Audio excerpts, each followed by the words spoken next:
पर्यावरण हमारे जीवन का एक मूल आधार है। यह हमें सांस लेने के लिए हवा, पीने के लिए जल, खाने के लिए भोजन और रहने के लिए भूमि प्रदान करता है। पर्यावरण क्या है? जो कुछ भी आप अपने आसपास देखते हो, जैसे स्कूल बिल्डिंग्स, टेबल, क्लास में रखी हुई कुर्सियाँ, फील्ड, रोड, गार्बेज, फ्रेंड्स, ये सभी पर्यावरण के अंग हैं।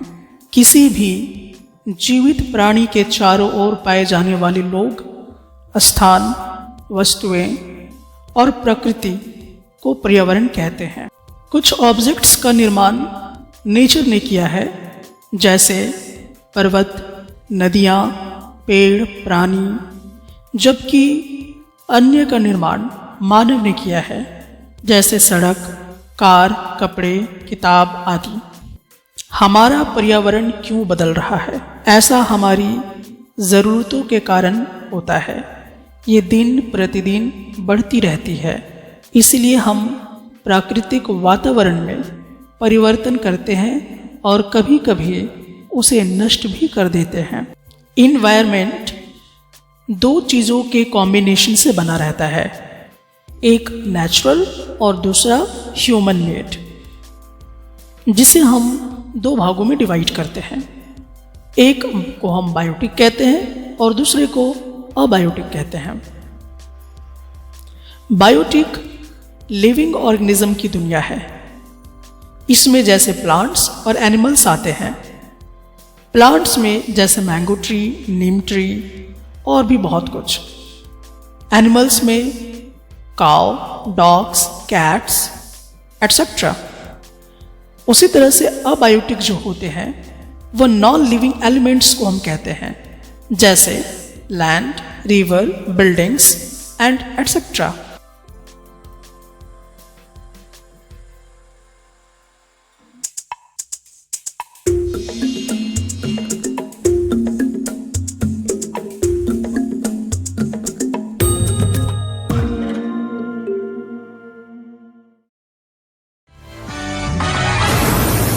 जिज्ञासा। चलिए हम लोग समझने का प्रयास करेंगे लिथोस्फेयर क्या होता है, किसे हम कहेंगे कि यह लिथोस्फेयर है या नहीं है। लिथोस्फेयर हमारे अर्थ का सबसे ऊपरी हिस्सा होता है। जो टॉप लेयर देखते हैं अर्थ का, वो हार्ड होता है, जिसे हम लोग सॉलिड क्रस्ट कहा करते हैं, और इसी हार्ड टॉप लेयर को हम लोग लिथोस्फेयर कहा करते हैं। लिथोस्फेयर जनरली चट्टानों से बना होता है, मिनरल से बना होता है। यही नहीं, मिट्टी की जो पतली परत है उससे वो ढका हुआ भी रहता है। और लिथोस्फेयर जो है, इसका कोई एक पार्टिकुलर सरफेस नहीं होता है, एक फिक्स्ड सरफेस नहीं होता है, बल्कि ये एक इरेगुलर सरफेस होता है।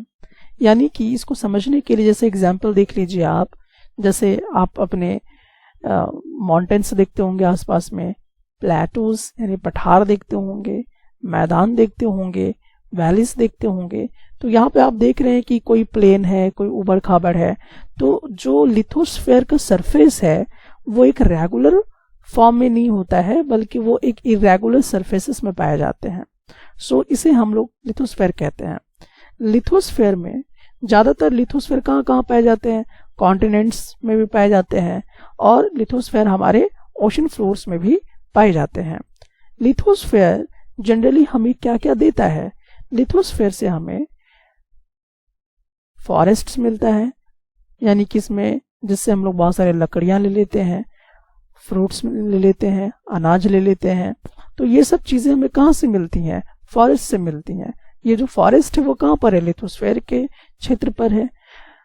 जो जानवर होते हैं ग्रेजिंग वगैरह जो करते हैं, तो जो जानवर वगैरह ग्रेजिंग करते हैं, तो मतलब जो घास वगैरह चरते हैं, तो वो भी कहाँ करते हैं? मैदान में जाके करते हैं, प्लेन्स में जाके करते हैं। तो वो भी कहाँ पर है? एक लिथोस्फेयर का पार्ट है। वही नहीं, हम लोग के जो किसान हैं वो खेती बाड़ी करते हैं, तो कहाँ पे करते हैं? जमीनों पे खेती बाड़ी करते हैं। तो जमीन जो है, वो जो ऊपरी लेयर है जहाँ पे वो जमीन में खेती बाड़ी कर रहे हैं, तो वो एक लिथोस्फेयर का एक पार्ट है। हम लोग रहने के लिए अपना घर, मकान बनाते हैं, तो ये भी एक लिथोस्फीयर का ही पार्ट में बनाया हुआ होता है। इसको और बेहतर ढंग से समझने के लिए चलिए हम लोग यहाँ पर कुछ पिक्चर्स को भी देखते हैं। जैसे हम लोगों को ट्रांसपोर्टिंग के लिए क्या चाहिए, रोड चाहिए। तो रोड जो है वो किस वाले हिस्से में जा रहा है, हमारे अर्थ के लिथोस्फीयर वाले पार्ट में जा रहा है। स्कूल्स चाहिए, खेती बाड़ी के लिए जमीन चाहिए, रहने के लिए घर बनानी होती हैं। तो ये सब चीजें, ये जो आप देख रहे हैं लेयर, ये सब लिथोस्फीयर पार्ट में बनाए जाते हैं। लिथोस्फीयर से हमें और क्या क्या चीजें उपलब्ध होती हैं। लिथोस्फीयर से जनरली हमें और जैसे कि मिनरल्स मिल जाता है, जो कि एक बहुत बड़ा सोर्स है हमारे अर्थ का। तो हमें लिथोस्फीयर से क्या मिलता है, मिनरल भी मिल जाया करता है।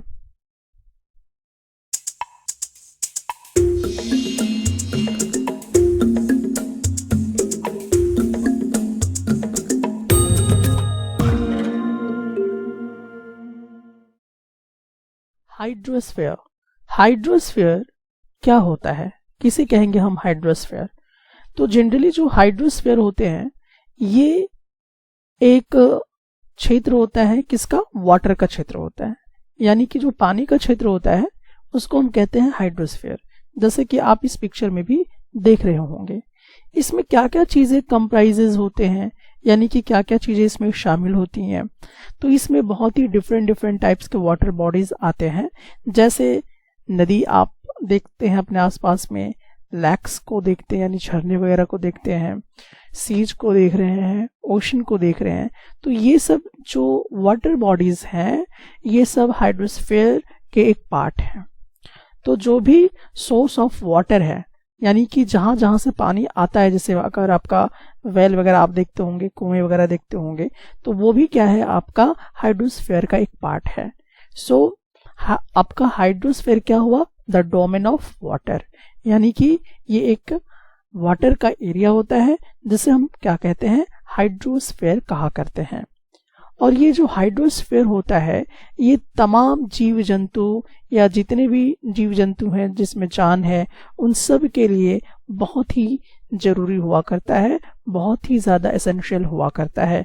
इसके बगैर जीना संभव बिल्कुल भी नहीं है, क्योंकि हमें पीने के लिए पानी की आवश्यकता है, नहाने धोने के लिए हमें पानी की आवश्यकता है, हमें कपड़े धोने के लिए, हमें एग्रीकल्चर करने के लिए क्या आवश्यकता होती है, पानी की आवश्यकता होती है, वाटर की जरूरत होती है।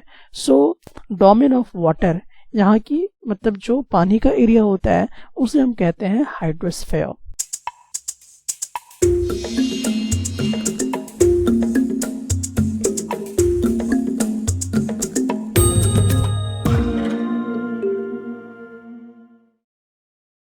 एटमॉस्फेयर, एटमॉस्फेयर क्या होता है?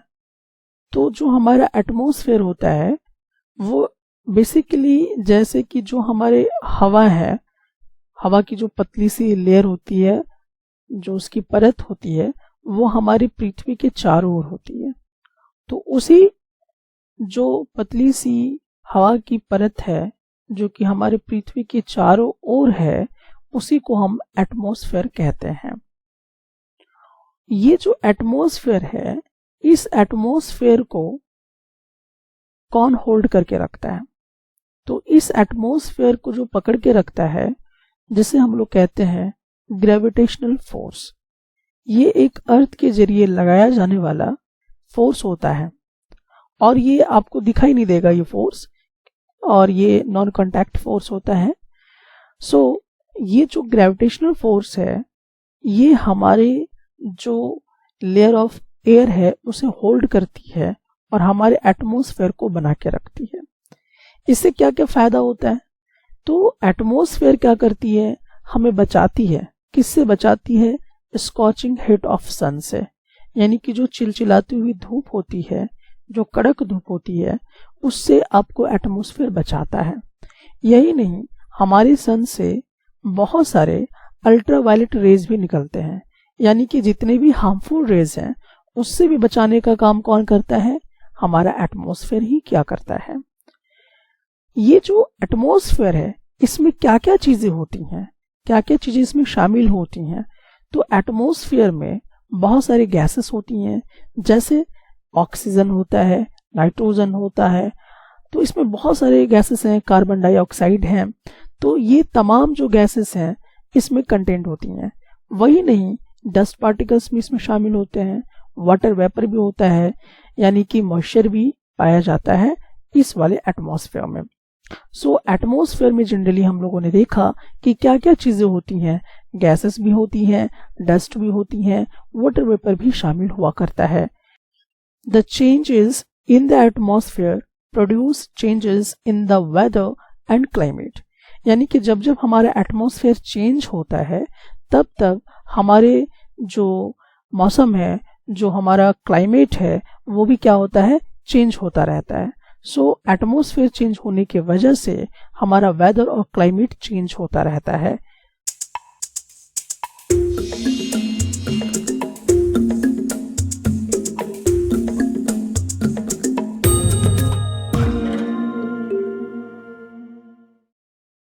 बायोस्फीयर। बायोस्फीयर क्या होता है? बायोस्फीयर एक ऐसी दुनिया होती है जिसमें बहुत सारे एनिमल्स और प्लांट साथ साथ में रहते हैं, और इन दोनों को जब हम मिला देते हैं, जहां पर एनिमल किंगडम भी हो और प्लांट भी हो, तो वो बायोस्फीयर कहलाता है। यानी कि बायोस्फीयर एक लिविंग वर्ल्ड है अपने आप में। बायोस्फीयर जो होता है इसमें क्या क्या चीजें होती हैं, तो एक्चुअली ये लाइफ को सपोर्ट करती हैं। कैसे? क्योंकि इसमें बहुत सारी जमीनें होती हैं, वाटर होता है और एयर होता है, और इन सब का जब इंट्रैक्शन होता है तो जीवन जीने के लिए जो बेसिक चीजें चाहिए, जैसे कि भोजन चाहिए, तो भोजन के लिए हमें क्या चाहिए होगा, पेड़ पौधे चाहिए होंगे, एग्रीकल्चर करने के लिए फील्ड चाहिए होंगे, तो ये सब लैंड से हमें क्या होगा, प्राप्त हो जाएगा। और पीने के लिए पानी चाहिए होगा, फसल उगाने के लिए पानी की आवश्यकता होगा, तो ये भी हमें वाटर से मिलेगा। उसी तरह से जिंदा रहने के लिए हमें ऑक्सीजन की जरूरत होती है, जो कि हमें एयर से प्राप्त हो जाएगा। सो ये जो चीजें हैं, लैंड, वाटर, एयर, ये सब इंटरेक्ट आपस में होती हैं और लाइफ को सपोर्ट करती हैं, ताकि लाइफ वहां पर जीवित रह सके, लाइफ बना रह सके, और इसी को हम कहते हैं बायोस्फीयर।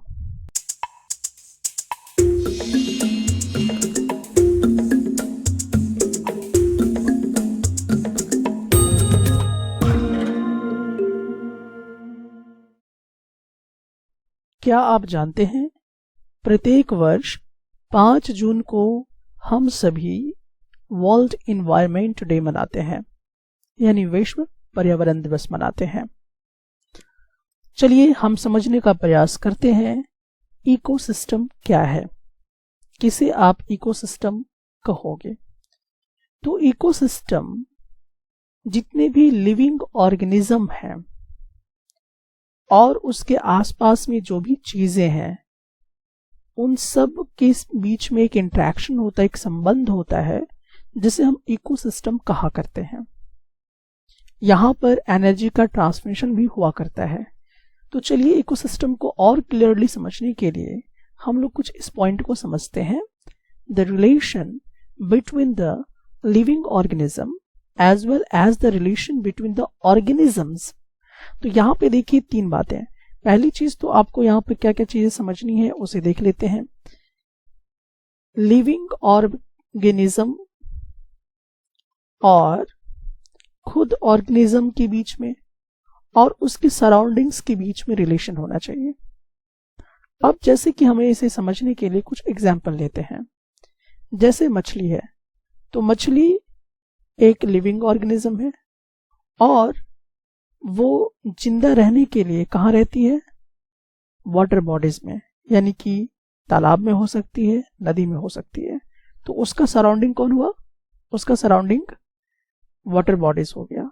तो इन दोनों के बीच का जो रिलेशन है, यानी कि जो मछली है और जो तालाब है या जो भी वाटर बॉडीज है, वो एक इकोसिस्टम फॉर्म करता है। ठीक उसी प्रकार से अगला एक और एग्जाम्पल देखिए। जैसे हम लोगों को जिंदा रहने के लिए इस पृथ्वी में क्या चाहिए, हम लोगों को जिंदा रहने के लिए एयर चाहिए, अब ये एयर कहाँ से मिलेगा, मतलब ऑक्सीजन कहाँ से मिलेगा, पेड़ पौधों से मिलेगा। तो हम एक लिविंग ऑर्गेनिज्म हुए और हमारा सराउंडिंग पेड़ पौधा एक दूसरा ऑर्गेनिज्म हो गया, ठीक है। तो ये भी ऑर्गेनिज्म पे हम डिपेंड हो गए। अब यही नहीं, अब हमें भोजन भी चाहिए। तो भोजन के लिए हम लोग दो चीजों का इस्तेमाल करेंगे, या तो पेड़ पौधों से फल फ्रूट्स या अनाज लेंगे, या तो हम एनिमल को मार के खा जाएंगे। तो अदर ऑर्गेनिज्म भी हो गया। तो हम डिपेंड किस पे हैं, अदर ऑर्गेनिज्म पे भी डिपेंड है, यानी कि पेड़ पौधे पे भी डिपेंड है, या तो हम एनिमल्स पे डिपेंड हैं। सो यहाँ हम अपने सराउंडिंग्स पे डिपेंड है। तो ये सब चीजों को मिला के ही क्या बनता है, इकोसिस्टम फॉर्म होता है। सो आई थिंक आप समझ गए होंगे the relation between the living organism as well as the relation between the organisms and their surroundings form an ecosystem. और भी कुछ एग्जाम्पल हम लोग ले सकते हैं। जैसे एग्जाम्पल के तौर पे चलिए ले लेते हैं शेर को। अब शेर को जिंदा रहने के लिए कोई दूसरे एनिमल पे डिपेंड रहना पड़ेगा। तो वो जो ऑर्गेनिज्म है और जो अनदर ऑर्गेनिज्म है जिसको वो खाएगा, तो वो भी क्या बना रहा है, एक इकोसिस्टम फॉर्म कर रहा है। इकोसिस्टम एक लार्ज रेन फॉरेस्ट को भी कह सकते हैं, ग्रासलैंड को कह सकते हैं, डिजर्ट को कह सकते हैं, जो पर्वत है उसको कह सकते हैं, झरने हैं, नदी है, ओशन है, या एक छोटे से तालाब को भी हम कह सकते हैं, जहाँ पे बहुत सारे ऑर्गेनिज्म आसपास में अपने जीविका के लिए टिके हुए होते हैं। तो वो भी एक तरह का इकोसिस्टम ही कहलाएगा।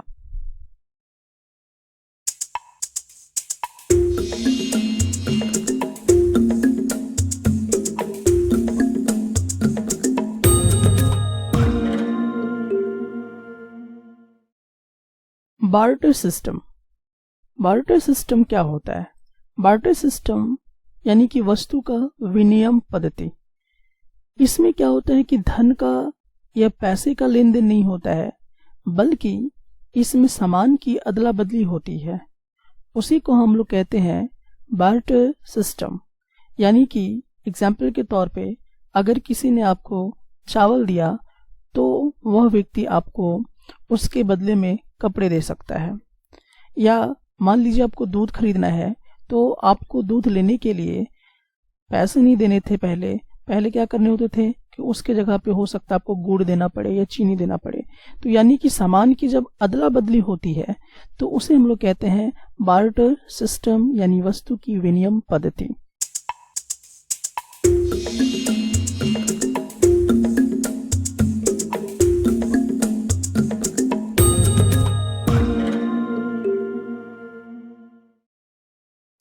आप गर्मी में रसीला तरबूज और सर्दी में भुनी हुई मूंगफली खाना क्यों पसंद करते हैं? इस सवाल का जवाब कमेंट सेक्शन में आकर जरूर बताइएगा। ह्यूमन इन्वायरमेंट यानी कि मानवीय पर्यावरण क्या है? जैसे कि हम लोग जानते हैं, एक नेचुरल इन्वायरमेंट होता है और एक ह्यूमन इन्वायरमेंट होता है। पहले के जितने भी लोग होते थे वो नेचर के साथ जीते थे। जैसे इंसान अपने भोजन जो होता था उस भोजन के लिए वो एक जगह से दूसरी जगह तलाशने के चक्कर में जाया करते थे, और वो सीधा पेड़ पौधों से भोजन को ले लेते थे, जैसे फ्रूट्स वगैरह, या तो जानवर को मार के खा जाते थे, लेकिन वो अनाज नहीं उपजाते थे। तो इस तरह की जो लाइफ स्टाइल थी वो उनकी बहुत ही सिंपल लाइफ स्टाइल थी, और इसे हम कहेंगे कि वो एक नेचुरल इन्वायरमेंट में रह रहे थे। लेकिन जैसे जैसे समय बीता, लोगों ने अपनी ज़रूरत के हिसाब से बहुत सारी चीज़ों को चेंज करना शुरू कर दिया, जिसे हम ह्यूमन इन्वायरमेंट कहते हैं। एग्जाम्पल के तौर पे जैसे मनुष्य जो है वो रहने के लिए घर बनाने शुरू कर दिए। तो घर, गांव, मोहल्ला, सिटी का जो फॉर्म हो गया, तो ये एक ह्यूमन इन्वायरमेंट हुआ और ये एक तरह से अस्थायी हो गए। उसी तरह से कई ऐसे एग्जाम्पल्स हैं जो ह्यूमन इन्वायरमेंट के अंदर आते हैं। मनुष्य है वो पहले फूड के लिए वो जगह जगह जाया करते थे, पेड़ पौधों से वो भोजन को लेते थे या तो जानवर को मार के लेते थे।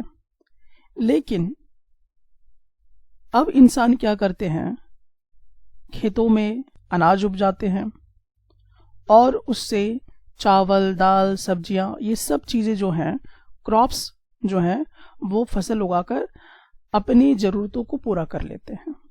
तो ये जो क्रॉप का जो ग्रो करना है, क्रॉप को उगाना है, ये एक ह्यूमन इन्वायरमेंट है, क्योंकि नेचर इस काम को नहीं करती है।